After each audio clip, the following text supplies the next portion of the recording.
आज बनाते हैं हाई प्रोटीन लड्डू जो कि शरीर में ताकत और स्फूर्ति भर देगा और ये बिल्कुल रिच प्रोटीन है, तो इसमें की तासीर भी ठंडी होगी।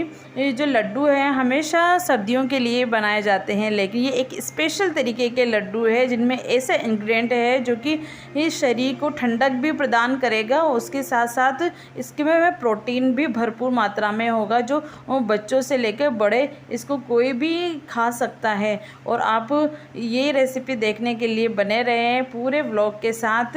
तो देखिए मैं कैसे ये इजी से सिंपल से लड्डू बनाती हूँ जो बहुत ही आसानी से बन जाते हैं। तो यहाँ पे ज़्यादा इंग्रेडिएंट का यूज़ नहीं करूँगी, बहुत ही कम इंग्रेडिएंट में ही हम बना लेंगे। और मैं आगे आगे कुछ टिप्स भी दूंगी आपको कि इनको परफेक्ट कैसे बनाया जाए। तो सभी इंग्रेडिएंट ले लिए हैं यहाँ पे मैंने। तो सबसे पहले ज़्यादा जो प्रोटीन होता है वो होता है भुने हुए चनों में। आप किसी से भी पूछ लिए, डॉक्टर भी जिन बच्चों को कमज़ोरी होती है या फिर बड़ों को और जो कि शरीर को अच्छा बनाना चाहते हैं उनके लिए जो भुने हुए चने हैं वो प्रेफर करते हैं। तो वही 1 कटोरी भुने हुए चने लेंगे। तो मैंने इनके छिलके पूरे नहीं हटाए हैं, आधों के छिलके हटाए हैं और आधे के रहने दिए हैं, क्योंकि ये भी एक अच्छे रहते हैं, इसको खाने से अच्छा रहता है, इसलिए मैंने हटाए नहीं हैं। आप चाहो तो हटा सकते हो, बस इनका थोड़ा सा ब्लैक ब्लैक कलर होगा लड्डुओं में। इसके बाद जो आटा लिया है मैंने, जो आटा है वो इसके टेस्ट को बढ़ाएगा और हमारे जो आटा होता है उसमें भी जौ मिला के हम पिसवाते हैं। तो जो मोटा अनाज होता है बारले जिसको बोलते हैं, वो उसके भी गुण इसमें है। उसके बाद खोपरा लिया है, यहाँ पे खोपरा भी ठंडक देता है और दिमाग को तेज़ करता है और इसमें कैल्शियम की मात्रा भरपूर होती है। तो 1 कटोरी खोपरा लिया है यहाँ पे। आप चाहो तो बाज़ार में जो मिलता है वो भी ले सकते हो, बुरादा जिसको बोला जाता है, नारियल का बुरादा, उसको भी ले सकते हो। और यहाँ पे मैंने मखाने लिए हैं, ये भी कैल्शियम से भरपूर हैं। उसके बाद थोड़े से काजू लिए हैं, ज़्यादा नहीं लिए हैं, थोड़े से ही लिए हैं, क्योंकि इनकी तासीर गर्म होती है, हमें ठंडे लड्डू बनाने हैं, इसलिए ज़्यादा नट्स नहीं लिए हैं। आप चाहे जिस भी नट्स का यूज़ कर सकते हो। तो 1 कटोरी यहाँ पे सभी चीज़ें 1 कटोरी है, सिर्फ आटा आधा कटोरी है और ड्राई फ्रूट थोड़े से लिए हैं। तो यहाँ पर सभी इंग्रेडिएंट को ले लेंगे और सबसे पहले जो भुना हुआ चना होता है जिसको सत्तू भी बोला जाता है, इसको मिक्सी में पीस लेंगे, इसका सत्तू बना लेंगे। सत्तू की तासीर ठंडी होती है, ये ठंडक देता है शरीर में। और ये बरसों से हमारे बुज़ुर्ग कहते आए हैं कि जो सत्तू होता है वो बहुत ही अच्छा होता है। तो इसके लिए पहले मैंने सत्तू पीस लिया था। उसके बाद जो आटा है आधा कटोरी, इसको हम भून लेंगे, क्योंकि आटा कच्चा है तो पहले हम इसको भून लेंगे। तो एक भारी तले की कढ़ाई ले लेंगे। अगेन मैंने यहाँ पे लोहे की कढ़ाई का यूज़ किया है। लोहे की कढ़ाई से खाना बनाने से आयरन मिलता है, जो कि हमारे खाने में मिल जाता है और अलग से सप्लीमेंट लेने की ज़रूरत नहीं होती है। तो कोशिश करिए कि लोहे की कढ़ाई में ही खाना बनाया जाए। तो घी में हमने आटा ले लिया है, अच्छी तरीके से मीडियम एकदम स्लो फ्लेम पर, जलने नहीं देना है, हिलाते रहना है, आटा भून लेंगे। क्योंकि इस आटे में हमने जौ मिलाया हुआ था। आपके पास अगर जौ वाला आटा नहीं हो तो आप किसी भी तरीके का, जैसे रागी का आटा होता है वो भी ले सकते हैं, वो भी बहुत न्यूट्रिशियस होता है। आप कोई भी ऐसी चीज़ लिए जिससे कि वो न्यूट्रिशियस भरपूर हो और वो अच्छा रहे, क्योंकि हम अच्छी चीज़ खाने के लिए ही लड्डू बनाते हैं, न्यूट्रिशियस के लिए ही बनाते हैं। तो यहाँ पे मैंने आटे में जो मिलाए हुए थे, तो ये उन्हीं का आटा है, जो कि तासीर भी ठंडी होती है और ये हेल्थ के लिए भी बहुत अच्छा होता है। तो सब पूरे आटे को अच्छी तरीके से भून लेंगे। आप जितना चाहे आप उतना घी मिला सकते हैं। मैंने अपने अकॉर्डिंग कम ही मिलाया है, क्योंकि मैं लास्ट में इसमें चाशनी बना के करने वाली हूँ, इसलिए मैंने अभी कम ही मिलाया है। आप चाहो तो बिना चाशनी के भी लड्डू बना सकते हो, वो मैं आगे बताती हूँ आपको। अच्छी तरीके से आटा भून लेंगे एकदम ब्राउन होने के बाद। तो इसमें जो भुने हुए चना है, जो सत्तू है, उसको भी इसी में मिला लेंगे, ताकि जो कच्ची महक है भुने हुए चने की, जो हल्की सी कच्ची महक होती है वो चली जाएगी और रोस्ट होने के बाद उसमें भी अच्छी खुशबू आ जाएगी। तो दोनों पूरा आटा, अगर ये आटा एकदम भुन जाएगा उसके बाद हम भुने हुए चने का आटा इसमें मिलाएंगे। पहले नहीं मिलाएंगे क्योंकि ऑलरेडी सत्तू भुना हुआ है तो वो जल जाएगा, इसलिए मैंने गैस ऑफ कर दिया था। तो इसी की गर्मी में ये हल्का हल्का भुन जाएगा और बहुत ही अच्छा कलर भी अच्छा आएगा, उसकी खुशबू भी बहुत ही अच्छी रहेगी। इस तरीके से आप इसको भून कर अलग रख लेंगे। इसको अलग किसी चीज़ में निकाल लेंगे।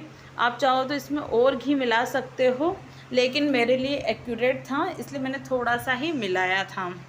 तो इस तरीके से इसको निकाल के अलग रख लेंगे और बाकी का प्रोसेस शुरू कर देंगे। तो ठंडा होने के लिए ज़रूरी नहीं है कि इसको पूरा ठंडा करें, बस इसको साइड में रख देना है और जो बाकी चीज़ें हैं उनको हम थोड़ा सा भून लेंगे। तो सेम कढ़ाई में मैंने यहाँ पे थोड़े काजू भी भून लूँगी, क्योंकि आपको घी डालना है तो आप घी डाल सकते हो।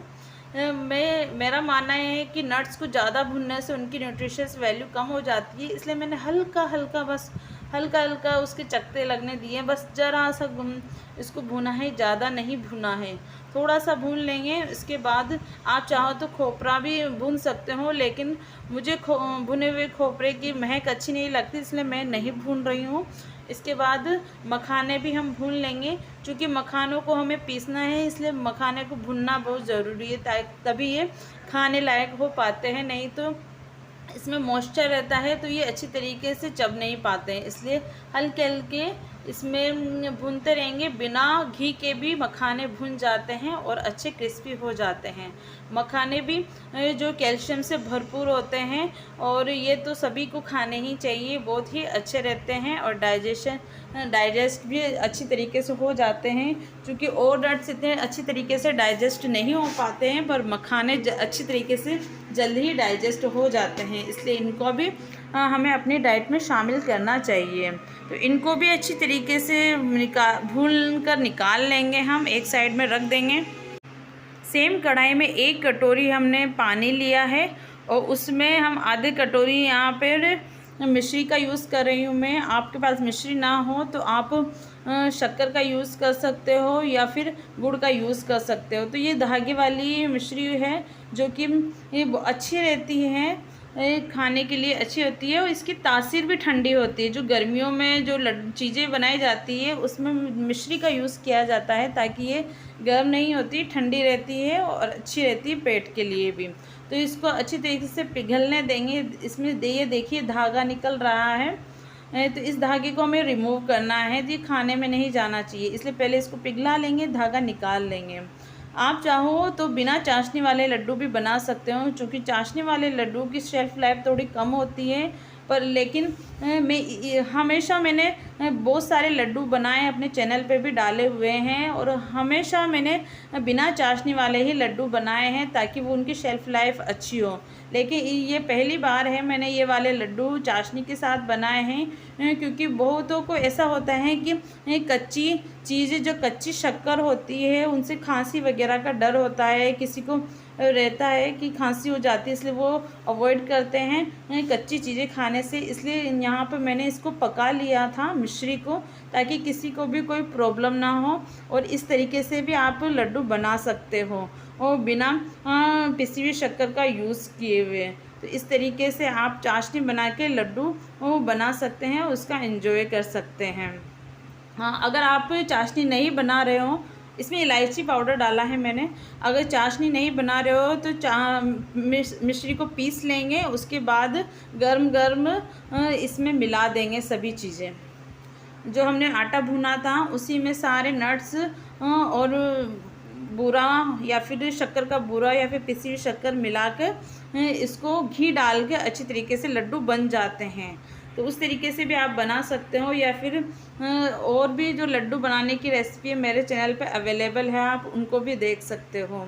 तो यहाँ पे अच्छी तरीके से जो चाशनी थी बन गई थी, इलायची डाल दी थी, उसके बाद गैस ऑफ़ कर दिया है। गैस ऑफ में ही हमने यहाँ पे सभी चीज़ें डाल दिए हैं, जो आटा भुना था वो, और खोपरा और जो भी ड्राई फ्रूट हमने पीसे थे उन सबको डाल दिया है। ड्राई फ्रूट आप चाहो तो मतलब खड़े खड़े भी रख सकते हो, थोड़े मोटे मोटे भी रख सकते हो, लेकिन मैंने पीस लिए थे तो अच्छी तरीके से लड्डू बन जाते हैं और बिल्कुल भी परेशानी नहीं होती है लड्डू बनने में। अच्छी तरीके से उनको मिक्स कर देंगे। सभी चीज़ों मिक्स होनी ज़रूरी है, तभी ये लड्डू बन पाएंगे। तो सूखा सूखा रहेगा तो बन नहीं पाएंगे। अगर आपसे चाशनी अच्छी तरीके से नहीं बैठ रही हो तो आप चाशनी को पहले थोड़े से निकाल लें, बाद में उसको ऐड कर सकते हैं। अगर आपको लग रहा है कि मुझसे नहीं होगा, चाशनी ज़्यादा बन गई है, तो उसको थोड़ा सा निकाल लें और बाद में ऐड कर सकते हैं उसको देख कर कि भाई इससे लड्डू बन रहे हैं या नहीं। तो यहाँ पे चाशनी हमने किसी भी तार की चाशनी नहीं रखी थी, सिर्फ उसको पिघलाया था मिश्री को और एकदम चिपचिपी चाशनी रखी थी, बस इतना ही किया था और परफेक्ट चाशनी बनी थी, एकदम मीठा भी परफेक्ट था। ये देखिए ना तो गीला है ज़्यादा ना सूखा है। अब ये गर्म गर्म है, इसी में हम लड्डू बना लेंगे। सूखने के बाद क्या होगा कि लड्डू बनने में परेशानी होगी, तो हाथों से इसको लेके और लड्डू बना लेंगे इस तरीके से। आप चाहो, अगर आपसे लड्डू नहीं बनते हैं तो आप इनको जमा भी सकते हैं या फिर ऐसे भी खा सकते हैं। किसी से लड्डू बनने में परेशानी होती है तो इसको किसी भी एयर टाइट कंटेनर में भर दीजिए। इस मिक्सचर को आप ऐसे भी चम्मच से इसको खा सकते हैं, वो वैसे भी अच्छे लगते हैं। और या फिर जिनसे लड्डू बन जाते हैं वो इस तरीके से आसानी से लड्डू बना दीजिएगा। बिल्कुल सॉफ्ट लड्डू बनते हैं, बिल्कुल परेशानी नहीं होती है और अच्छे भी लगते हैं खाने में। रोज़ एक लड्डू खाइएगा तो फिर आपको भूख नहीं लगेगी 3-4 घंटे तक। तो बहुत अच्छे लड्डू हैं, न्यूट्रिशियस है, हाई प्रोटीन है, ताकत स्फूर्ति भरने वाले हैं। तो आप भी ज़रूर बनाइएगा ये गर्मियों के लड्डू या सत्तू के लड्डू, जिनको भुने हुए चने को पीस के जो बनता है उसको सत्तू ही बोले जाता है। तो ये सत्तू के लड्डू तो ज़रूर बनाइएगा। सभी लड्डू मैंने बना के तैयार कर लिए थे। अगर रेसिपी अच्छी लगी हो तो प्लीज़ लाइक कीजिएगा, शेयर कीजिएगा, सब्सक्राइब कीजिएगा हमारे चैनल को। और बहुत सारे रेसिपीज़ मेरे चैनल पे डली हुई है, आप उनको भी एक बार चेकआउट कीजिएगा।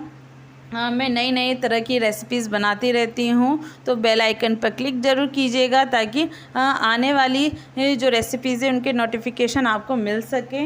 Okay guys, bye bye, have a nice day.